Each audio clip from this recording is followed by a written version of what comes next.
हम लोग magnetic field, force, moment, torque से रिलेटेड कुछ क्वेश्चन सब बना रहे हैं पिछले कुछ दिनों से। वही काम आज और आगे बढ़ाते हुए और भी बड़ा बड़ा क्वेश्चन आज पढ़ने का हम लोग कोशिश करेंगे। ये क्वेश्चन आपके सामने है।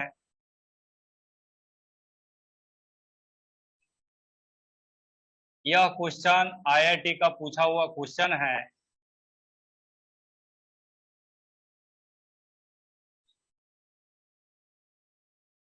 इस क्वेश्चन में बताया गया है कि एक पार्टिकल है, इसका मास m है और चार्ज q है, और यह पार्टिकल ऐसे जगह पर मूव कर रहा है जहां इलेक्ट्रिक और मैग्नेटिक दोनों फील्ड है। इलेक्ट्रिक और मैग्नेटिक दोनों फील्ड जहां पर है वहां पर इस चार्ज पार्टिकल को रखा गया है। इलेक्ट्रिक और मैग्नेटिक फील्ड का वैल्यू दिया हुआ है जैसा कि आपके सामने है। इस चार्ज पार्टिकल को ओरिजिन से इस पॉइंट पर ले जाया जाएगा तो वर्क कितना हो, यही क्वेश्चन में पूछा गया है, यानी आपको वर्क निकालना। क्वेश्चन अनेकों जगह से बनते हैं। वर्क डन वाला फर्स्ट क्वेश्चन हम लोग पढ़ रहे हैं।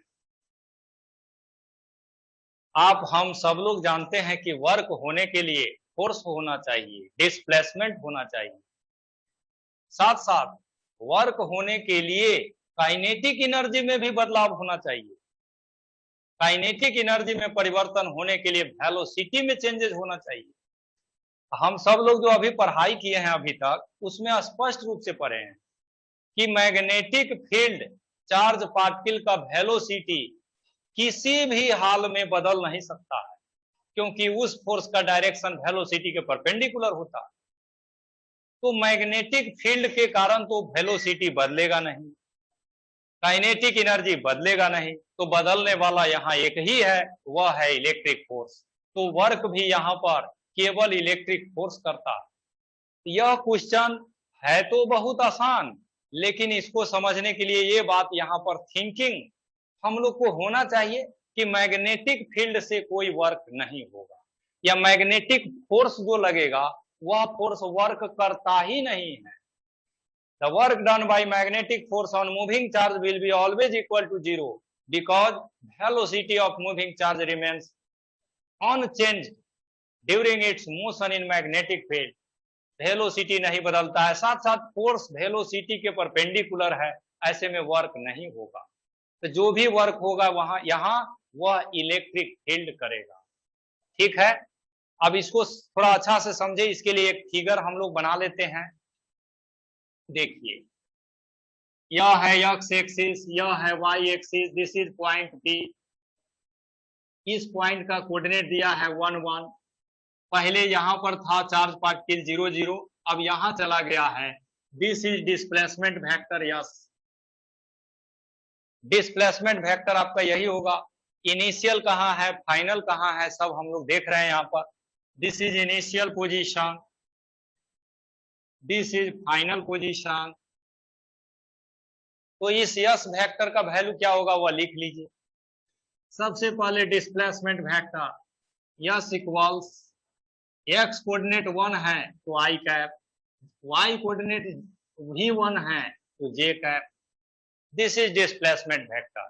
अब फोर्स वेक्टर कितना होगा उसको लिख लीजिए। इलेक्ट्रिक फोर्स, फोर्स बराबर हम लोग पढ़ते हैं Q इंटू ई, यहीं से फोर्स F बराबर चार्ज दिया हुआ है Q, इलेक्ट्रिक फील्ड का वैल्यू दिया है 2I cap plus 3J cap. ये है फोर्स। मैग्नेटिक फोर्स तो वर्क करेगा नहीं, यहीं पर लिख देंगे work done by magnetic force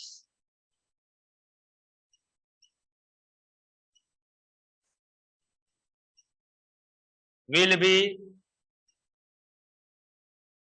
always equal to 0।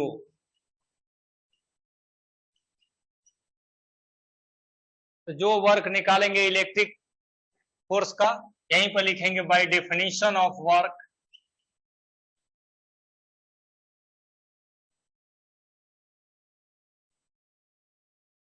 Work के डिफिनीशन के अनुसार वर्क बराबर होता है एफ डॉट एस, यहीं से वर्क बराबर क्यू 2 आई कैप प्लस 3 जे कैप, फिर इसमें आई कैप प्लस जे कैप, और हम लोग को डॉट प्रोडक्ट करना है यहीं से Q.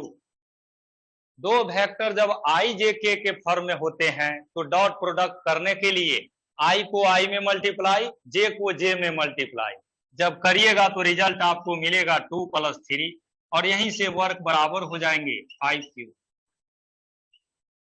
This is the work done by electric force. वहीं पर इसको लिख दीजिए। अब अगला क्वेश्चन हम लोग बनाते हैं।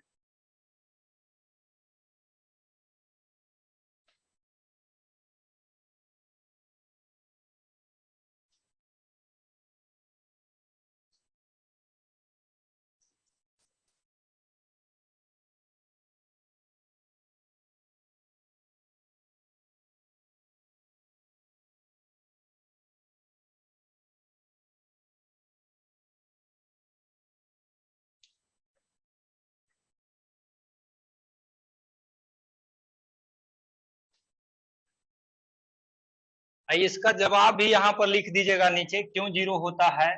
Magnetic force always perpendicular to velocity.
ये क्वेश्चन थोड़ा लंबा था, लिखने में ज्यादा समय लगा।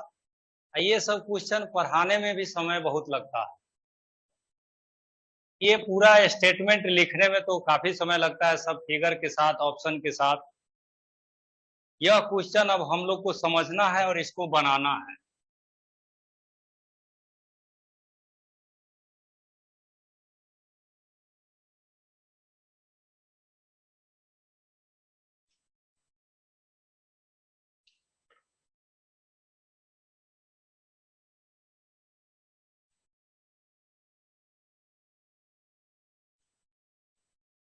ये सब वह क्वेश्चन हैं जो क्लास 11 के टर्म से रिलेटेड है।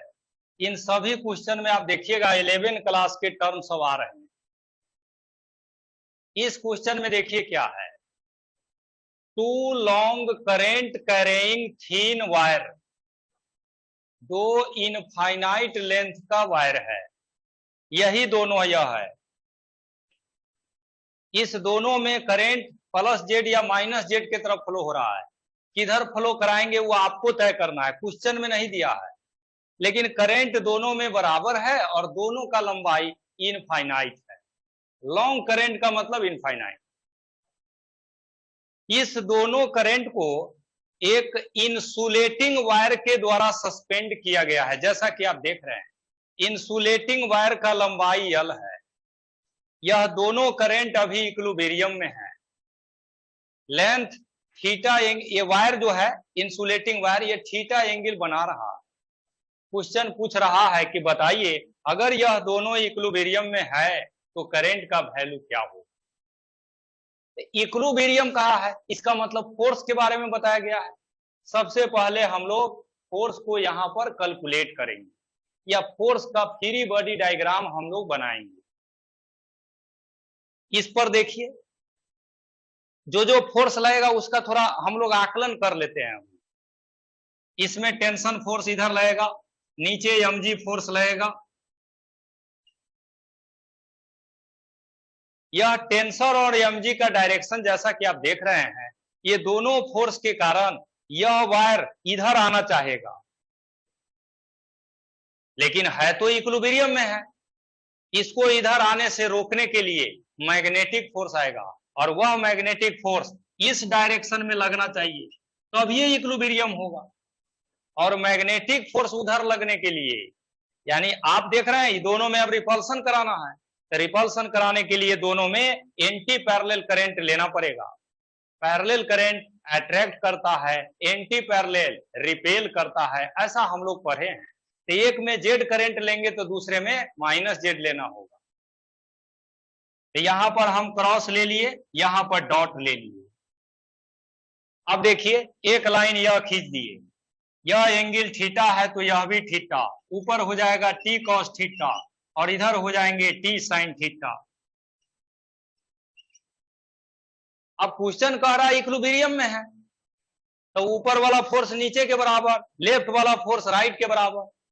क्वेश्चन बहुत भारी नहीं है, क्वेश्चन का लैंग्वेज बहुत भारी। भारी कहने का मतलब बड़ा है। यहीं पर हम लोग लिखेंगे फॉर इक्विलिब्रियम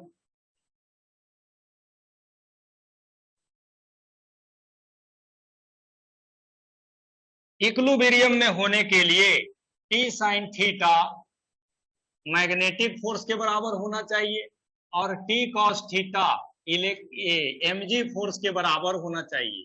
दोनों का रेशियो ले लीजिए, यहीं से T sine theta by T cos theta, यही बराबर हो गया magnetic force by mg force. अब इससे आगे बढ़ने के लिए, इस क्वेश्चन में रॉड का मास नहीं दिया है, जिस वायर में करंट है उसका मास नहीं दिया है, मास पर यूनिट लेंथ दिया है। तो हम लोग को मास निकालना होगा। अब मास निकालने के लिए इस वायर का लंबाई कंसीडर करना होगा। हम लोग, ये वायर का लंबाई ऐसे है इनफाइनाइट, लेकिन हम लोग एक छोटा सा पोर्शन यहां पर ले लेंगे। इस वायर का यल लंबाई हम लोग कंसीडर कर लेते हैं। Consider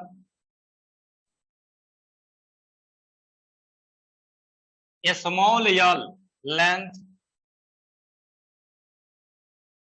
of current carrying wire.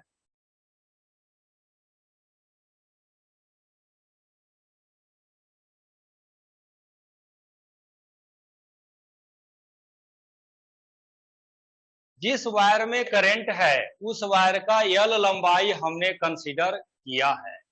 अगर कर लिया है तो मास बराबर हो जाएगा लेमडा इंटू यल के, क्योंकि एक लंबाई में लेमडा मास है तो यल लंबाई में lambda into L. Magnetic force बराबर हो जाएगा mu naught by 4 pi 2 I by distance. देखिए दोनों करंट के बीच का, आप लोग से अगर पूछा जाए दोनों करंट के बीच में कितना डिस्टेंस होगा तो क्या बताइएगा? तो बी क्या है उसमें? आप लोग कह रहे हैं 2b sin थीटा, तो बी क्या है?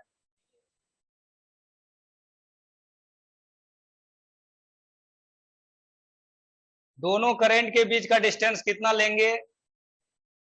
यह यल है, पी नहीं है, बी नहीं है, ये यल है।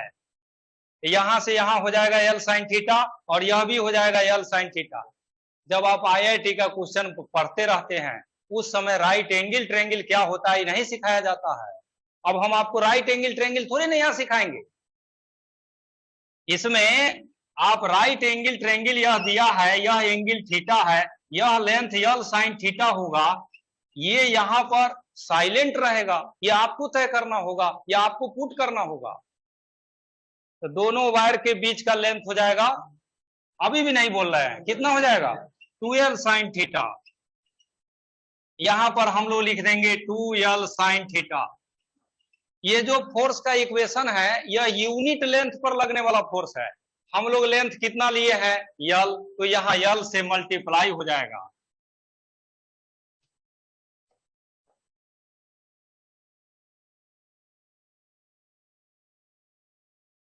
हमेशा जो है ना हम लोग सिर्फ छोटा छोटा जगह में फंस जाते हैं, बड़ा काम कर लेते हैं, छोटे में फंस जाते हैं कि right angle triangle equilateral triangle कब तक परेशान करेगा हम लोग को। खैर इसके बाद देखिए मास का वैल्यू यह रखना है, मैग्नेटिक फोर्स का वैल्यू यह रखना है, रख दीजिए। टी से टी कट गया, यहीं से लिखेंगे therefore sine theta by cos theta बराबर, इधर देखिए क्या आ रहा है, मैग्नेटिक फोर्स है mu naught by 4 pi 2 I square L by 2l sine theta. और नीचे में देखिए, हाँ नीचे में mg आ गया तो mg के जगह पर हो गया लेमडा यल इंटू जी। हम लोग को निकालना क्या है? आई। यहीं से लिखेंगे sine theta by cos theta बराबर, ये जो नीचे वाला टर्म है वो सब नीचे आ जाएगा और नीचे आने के बाद देखिए क्या बचेगा, यल से यल कट जाएगा तो म्यू नॉट 2 से 2 भी कट जाएगा, mu naught I square by ये 4 पाई नीचे आ जाएगा 4 pi lambda g l sine theta.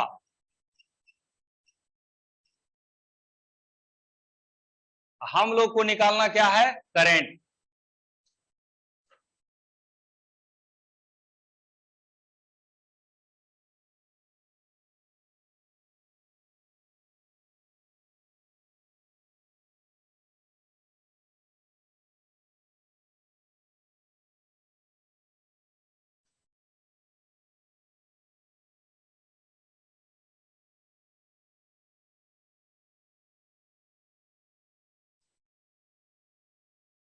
हाँ तो यहां से क्रॉस मल्टीप्लीकेशन कर दीजिए तो यह हो जाएगा mu naught I square cos theta बराबर, यह उससे मल्टीप्लाई हो जाएगा 4 पाई लेमडा जी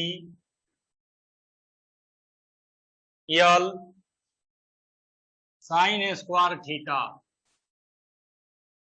और आपको आई चाहिए तो आई बराबर हो जाएगा root under 4 pi lambda g l sine square theta by mu not cos theta.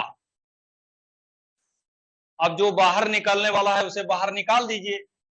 2 sine theta बाहर आ जाएगा और रूट में रह जाएंगे pi lambda g l by mu not cos theta.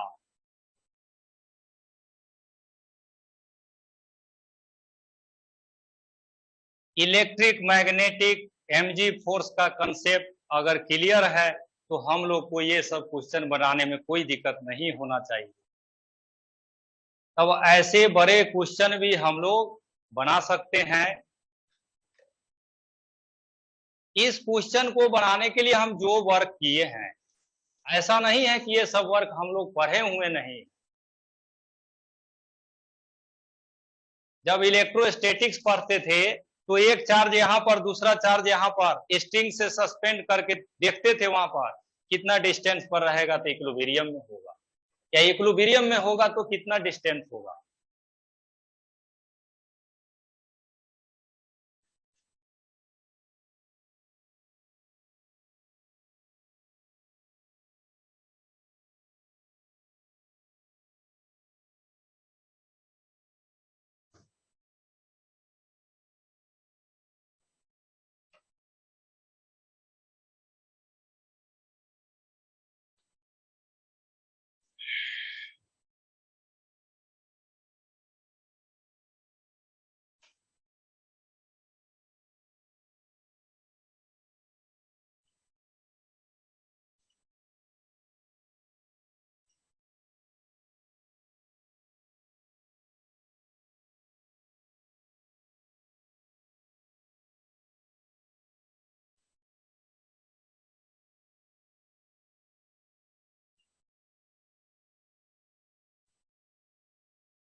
यह क्वेश्चन टॉर्क से रिलेटेड क्वेश्चन है। एक रेक्टेंगुलर कॉइल को मैग्नेटिक फील्ड में रखा गया है। कॉइल का डायमेंशन यानी लंबाई चौड़ाई दिया हुआ है। जिस मैग्नेटिक फील्ड में रखा गया है उसका वैल्यू भी दिया गया है। मैग्नेटिक फील्ड का यहां पर वैल्यू भी सप्लाई है। 1 Tesla is applied along x axis. हाँ, तो एक रेक्टेंगुलर कॉइल है जिसका डायमेंशन दिया है। इसको 1 टेस्ला के मैग्नेटिक फील्ड में रखा गया है।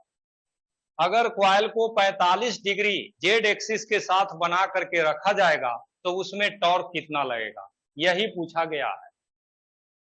सब चीज मालूम है, इसमें तो सिर्फ कैलकुलेशन करना है। डायरेक्ट हम लोग लिखेंगे टॉर्क बराबर होता है NIAB sine theta.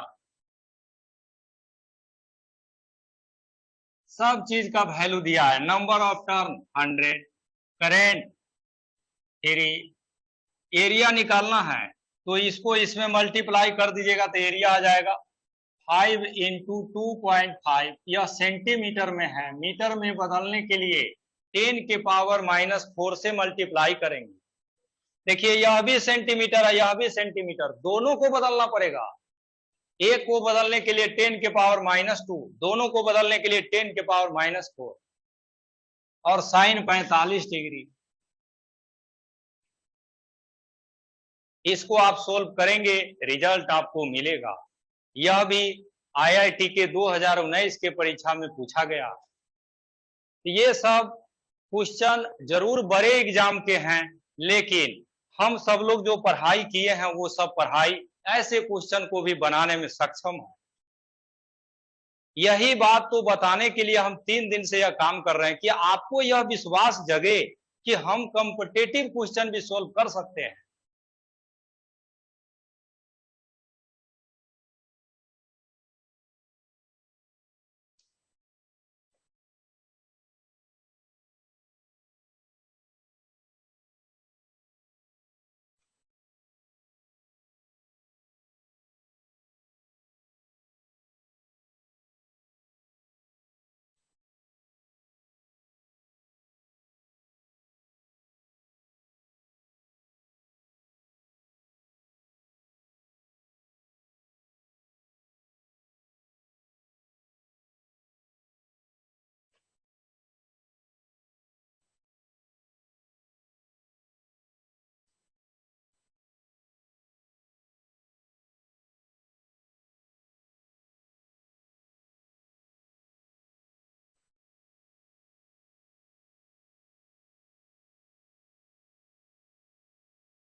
A long horizontal wire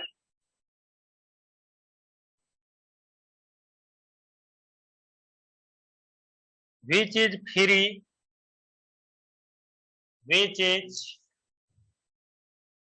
to move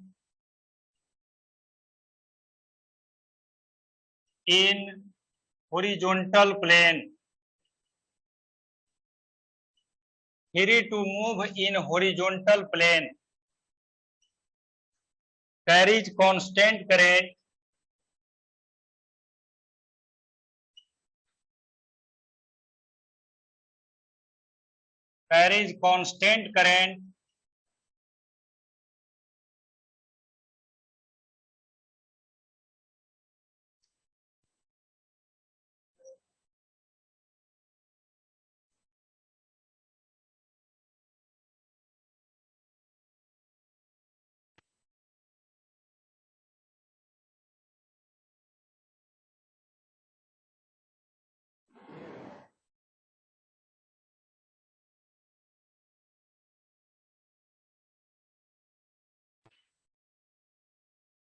इस क्वेश्चन को लाइन से पहले पढ़ लेते हैं, ये अलग क्वेश्चन है और कुछ अलग बातें हम लोग को सिखाने वाला है।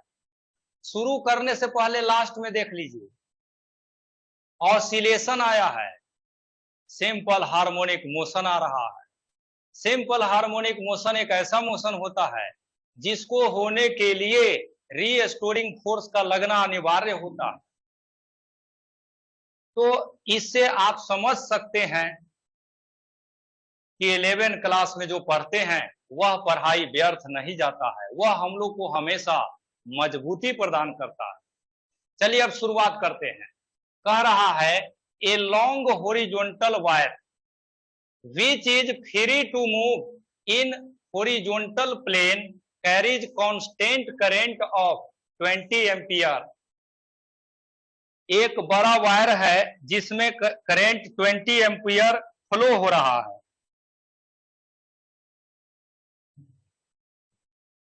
ये जो है वर्टिकल प्लेन है, यहां पर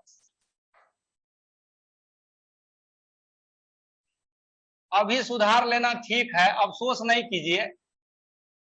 आप लोग अफसोस बहुत करते हैं, एक लाइन काटना पड़ता है तो इतना अफसोस कीजिएगा, एक दो पन्ना भी काटना पड़े तो अफसोस नहीं करना चाहिए। पढ़ाई लिखाई में सब चलते रहता है, ये सब पाठ है, गलती सही चलते रहेगा। चाहते हैं एक के बार में सही हो जाए। हाँ, तो come to the point. A long horizontal wire which is free to move in vertical plane carrying constant current of 20 ampere। इसके बाद this wire is in equilibrium at a height इतना over another parallel wire which is fixed in horizontal plane। अभी तक जितना पढ़े हैं इसको यहाँ समझा लेते हैं, नहीं तो आगे बढ़ेंगे तो पीछे गायब हो जाएगा।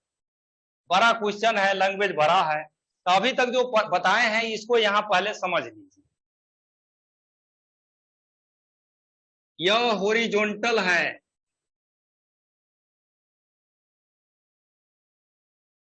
ये जो लाइन आप देख रहे हैं दिस इज वर्टिकल।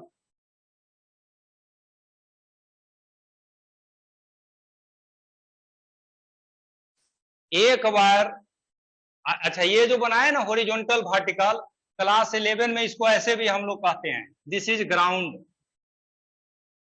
और हम लोग यह भी कहते हैं कि ग्राउंड के सरफेस पर नीचे के तरफ एक्सेलरेशन ड्यू टू ग्रेविटी लगता है। खैर यहां देखिए क्या हुआ, एक वायर है जो हॉरिजॉन्टल प्लेन में फिक्स कर दिया गया है, यहीं पर वह वायर है, बनाए इतना बड़ा है लेकिन आपको समझना है बहुत बड़ा वायर है, ये फिक्स है। फिक्स कहने का मतलब ये वायर मूव नहीं कर सकता है। इस वायर में 30 एम्पियर करंट फ्लो हो रहा है। जो वायर फिक्स है, another fixed horizontal plane and carries current of 30 ampere, इसमें 30 एम्पियर का करंट फ्लो हो रहा है। इस वायर के ठीक ऊपर एक दूसरा वायर रखा गया है, वह 0.01 के ऊंचाई पर है।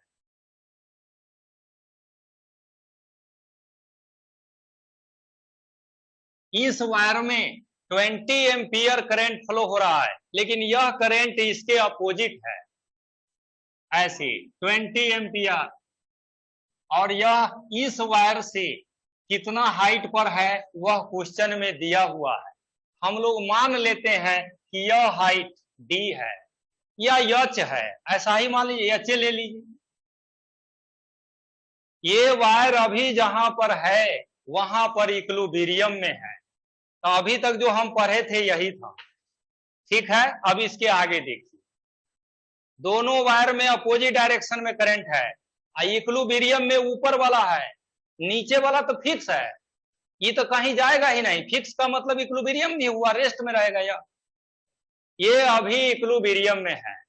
इसके बाद देखिए क्या कह रहा है, if the wire is slightly depressed and released then it will execute SHM। इस वायर को यहां से थोड़ा सा नीचे दबा दिया गया है, और जब छोड़ा गया तो यह वायर इस तरह से यहां पर SHM करने लगा। हम लोगों को इस SHM का टाइम पीरियड कैलकुलेट करना। क्वेश्चन यही है जो हम आपको समझा चुके हैं, अब क्वेश्चन बनाना है। और कुछ जो भी रहे, एक बात तो एकदम निश्चित है, सिंपल हार्मोनिक मोशन होने के लिए रीस्टोरिंग फोर्स होना ही चाहिए। यानी आपको टाइम पीरियड चाहिए तो पहले रीस्टोरिंग फोर्स निकालना होगा। निकालते हैं पहले, अभी इक्विलिब्रियम में है ना, इसके आधार पर हम लोग कुछ इक्वेशन है उसको लिख लेते हैं। देखिए यहां पर इस वायर जो अभी इक्विलिब्रियम में है, इस पर आप देखिएगा नीचे की तरफ लगेगा mg फोर्स और ऊपर की तरफ लगेगा electric force, a magnetic force. Anti parallel current always repel each other, जैसा कि आप देख रहे हैं इन इक्विलिब्रियम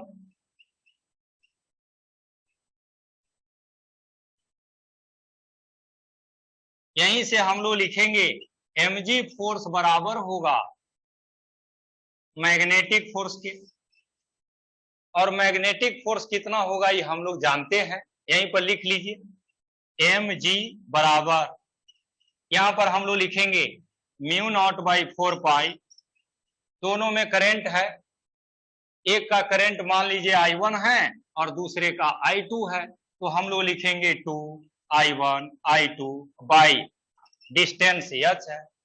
ये जो इक्वेशन है this is force per unit length, इसमें L से मल्टीप्लाई कीजिएगा तो फोर्स का वैल्यू होगा। यहां पर हम लोग L से मल्टीप्लाई कर दिए,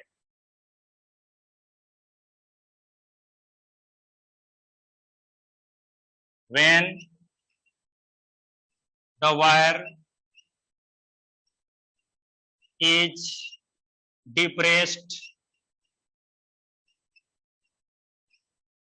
by a small displacement y, then restoring force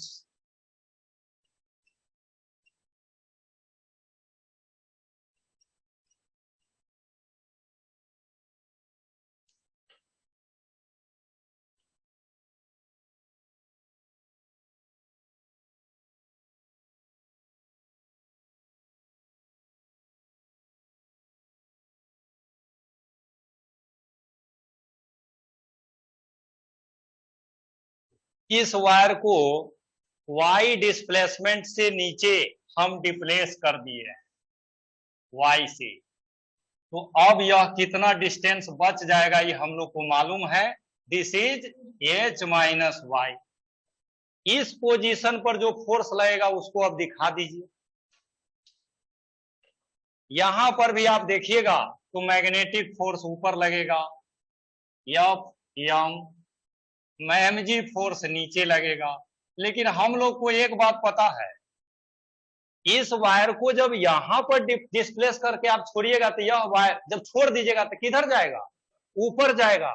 यानी ऊपर वाला फोर्स बड़ा होगा, नीचे वाला फोर्स छोटा होगा, तब तो ऊपर जाएगा। तो रीस्टोरिंग फोर्स आपका बराबर होगा Fm माइनस mg के। Restoring force equals magnetic force minus mg force के। यही अब उधर लिखने जा रहे हैं।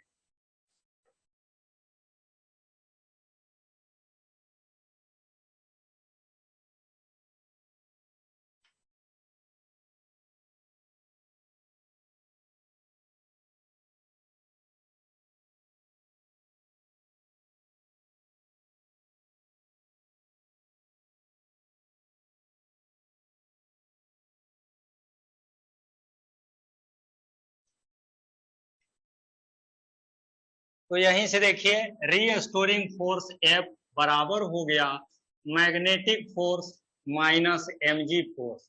सबका वैल्यू रख दीजिए। F बराबर magnetic force mu naught by 4 pi 2I1 I2, और नीचे में आ जाएगा डिस्टेंस कितना हो गया है h minus Y into L minus mg force का वैल्यू भी आप पहले से निकाले हुए हैं, mu naught by 4 pi 2I1 I2 by h, और यहां पर है यल।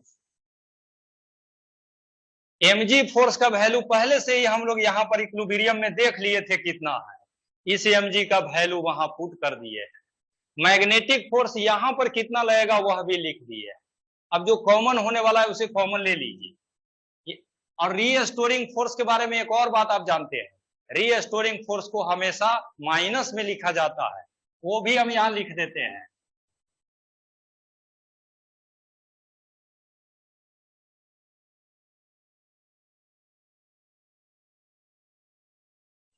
अब जो कॉमन होने वाला है ना वो सब ले लीजिए। Mu naught 2 I1 I2 L by, नीचे है 4 पाई। अब इसके अंदर देखिए क्या बचेगा, 1 by H minus Y minus 1 by H लिख दिए। अब next, magnetic force equals minus mu naught by 4 pi 2 I1 I2 L by 4 pi L। और इसमें देखिए क्या बचेगा, H minus H plus Y by H into H minus Y minus mu naught by 4 pi 2 I1 I2 L, और यहां से आएगा y पाई, नीचे आपका यही रहेगा H माइनस वाई।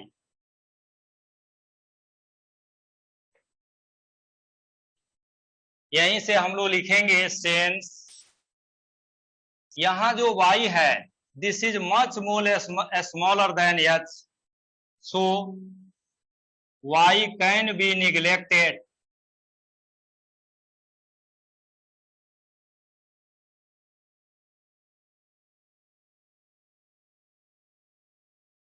y का वैल्यू h से बहुत छोटा है, इसीलिए y को हम लोग नेग्लेक्ट कर देंगे। जब y निगलेक्ट हो जाएगा तो नीचे में हो जाएगा एच स्क्वायर। यहीं से रीस्टोरिंग फोर्स F बराबर minus mu naught by 4 pi 2 I1 I2 L by H, और यहां पर लिख दिए हैं y बाई H।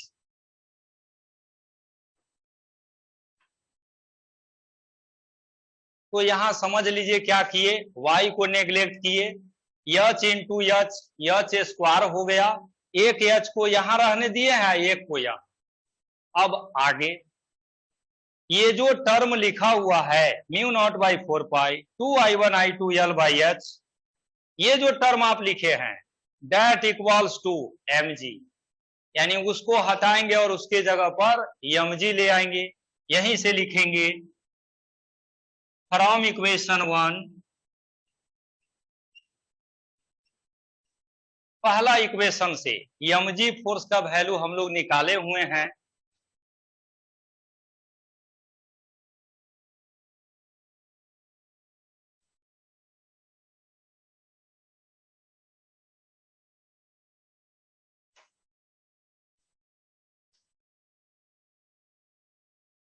यहीं से देखिए mg फोर्स का वैल्यू हम लोग कैलकुलेट किए हुए हैं, तो रीस्टोरिंग फोर्स बराबर हो जाएगा माइनस mg और y बाई h के। ये जो टर्म लिखे हैं this is replaced by mg force. अब इसको लिखने के बाद रीस्टोरिंग फोर्स कितना होता है सिंपल हार्मोनिक मोशन में, यह हम लोग यहां पर यूज करेंगे। यहीं पर लिखेंगे sense in SHM restoring force जो होता है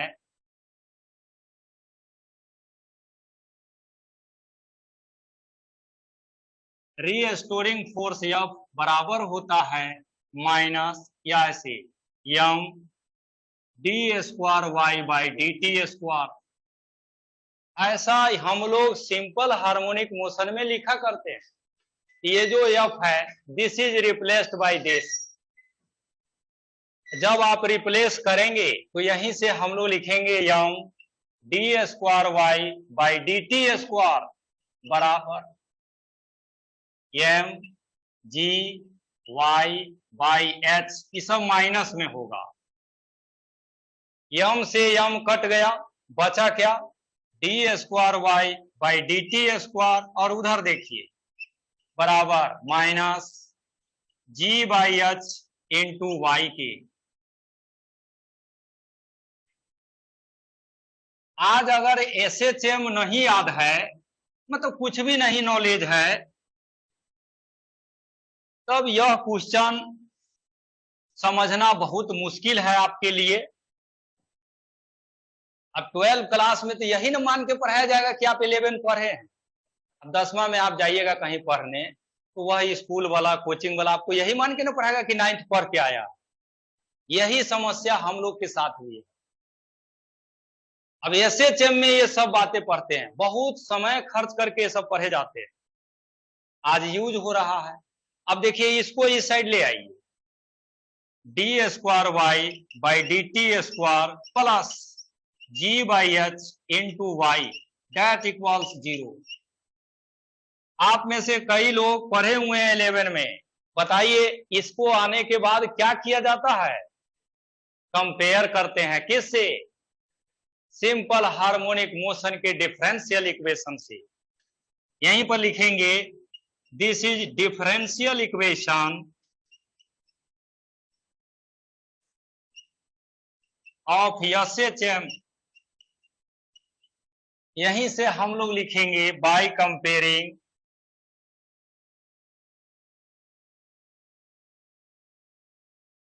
with differential equation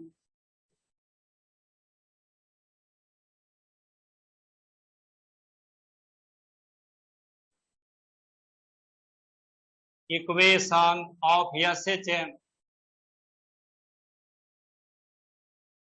simple harmonic motion के डिफरेंशियल इक्वेशन से हम लोग कंपेयर करेंगे। और डिफरेंशियल इक्वेशन कितना होता है, नहीं याद है,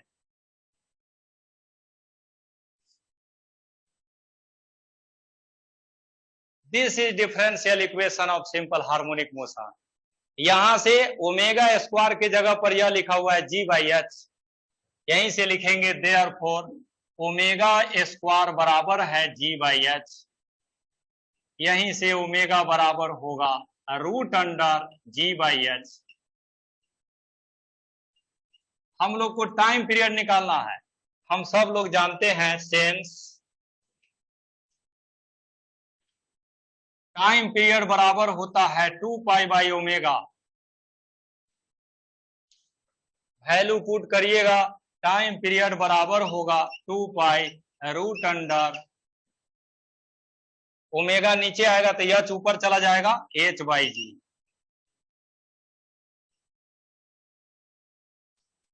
तो कहां का क्वेश्चन का कहां से कनेक्शन करा दिया गया है, सो आप समझ सकते हैं। ऐसे ही कर करके बड़े बड़े एग्जाम में क्वेश्चन बनाया जाता है। क्वेश्चन रहेगा इलेक्ट्रोस्टेट का, उसमें ग्रेविटेशनल फील्ड मिला देगा। क्वेश्चन रहेगा करंट का, उसमें सर्कुलर मोशन मिला देगा। क्वेश्चन रहेगा मैग्नेटिज्म का, उसमें सिंपल हार्मोनिक मोशन मिला देता है। बड़ा क्वेश्चन इसी सब से बनाया जाता है।